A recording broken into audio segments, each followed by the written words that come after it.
দুজন ইমাম হুজুর বলে গেছে, আমরা একটা জিনিস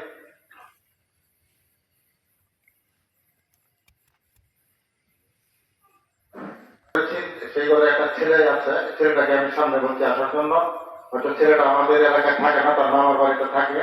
যেহেতু আমাদের সন্তান, আমাদের সাথে পরিচিত হওয়ার দরকার। আজকে তার বাবা মৃত্যুর উপলক্ষে জানাজার সামনে তুমি এসে হাজির হও। তো সম্মানিত উপস্থিতি, আমি আর কিছু বলবো না, যেহেতু হুজুর অনেক কিছু বলে গেছেন। আমরা সামাজিক দিক, আমরা এইটুকু হুজুরের কাছে আমরা এটাই জানি যে আল্লাহর আদেশ এবং নিষেধ এই উভয় যদি আমরা মেনে চলতে পারি, তাহলে আল্লাহ বানা করা ওইগুলি। কিন্তু আজকে আমার এই ভাই মারা গেছে, হয়তো যদি উনি এবাদত করে থাকেন, আল্লাহ এবার সেটা দেখবেন। যেমন কিছুদিন আগে রোজা গেছে, আমার ভাই উনি রোজা রেখে গেছে, হয়তো নামাজ নামাজ পড়তে পারে নাই।